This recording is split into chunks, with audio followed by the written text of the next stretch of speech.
বাংলাদেশের রাজনীতিতে কি আসছে নতুন টুইস্ট?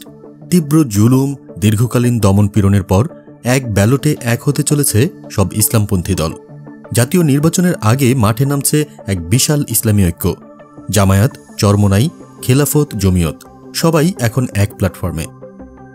৫ আগস্টের পরিবর্তনের পর যেন বদলে গেছে সব সমীকরণ। স্বৈরাচার পতনের পর নতুন বাংলাদেশে নির্বাচনের হিসাব নিকাশ শুরু করেছে ইসলামপন্থীরা। শুরু হয়েছে প্রার্থী বাছাই, চলছে গোপন বৈঠক। সূত্র বলছে, জামায়াতে ইসলামী, ইসলামী আন্দোলন, খেলাফত মজলিস, নেজামে ইসলাম কমপক্ষে 10টি দল একক প্রার্থী দিতে একমত। তাদের টার্গেট ইসলামী ভোট যেন বিভক্ত না হয়। তবে প্রশ্ন হচ্ছে, সবার সম্মতি কি আসলেই আছে? জামায়াতের সঙ্গে সমঝোতা নিয়ে কি হেফাজতের মধ্যে ভাঙন তৈরি হবে? তবে কি বিএনপির সাথেও কিছু অংশ ডিল করছে গোপনে?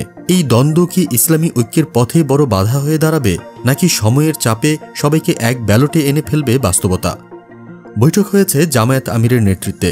মগবাজারে ডাকা বৈঠকে প্রায় সব ঘরানার আলেম, পীর ও দল উপস্থিত। ফলাফল অভিন্ন প্রার্থী, অভিন্ন বাক্স, অভিন্ন কৌশল। জামায়াত জানিয়ে দিয়েছে, একটা ব্যালটে ইসলামপন্থীরা ভোট চাইলে তারা যে কোনো ছাড় দিতে রাজি। চরমোনাই পীর থেকে শুরু করে খেলাফত আন্দোলনের নেতারা মাঠে তৎপরতা শুরু করে দিয়েছেন। প্রত্যেকেই তাদের নিজ নিজ এলাকায় গণসংযোগ জোরদার করেছেন। ইসলামী দলগুলোর নেতারা বলছেন, এবার শুধু নির্বাচন নয়, ইসলাম ও আলেমদের রক্ষার লড়াই। জুলুমের অতীত ভেঙে এবার ঐক্যের পথে হাঁটতে হবে। স্বাধীনতার পর 3 দল দেশ চালিয়েছে, এবার সাধারণ মানুষ ইসলামী শক্তিকে চায়। ঐক্যই তাদের অস্ত্র, একক প্রার্থীই তাদের গেম প্ল্যান। তবে এ প্রশ্ন থেকেই যায়, ঐক্য কতটা টিকবে? নির্বাচনের আগে কি আবারও বিভাজনের পুরনো চিত্র ফিরবে, নাকি সত্যিই এবার ইসলামী দলগুলো এক মঞ্চে দাঁড়াবে?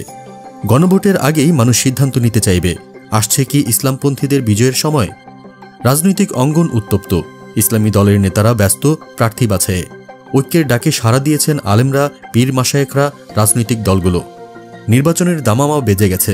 এখন দেখার পালা, কে কতটা রাখতে পারে নিজের কথা। এক ব্যালটে ইসলামপন্থীদের ঐক্য, নাকি আবারও ভাগাভাগির খেলা?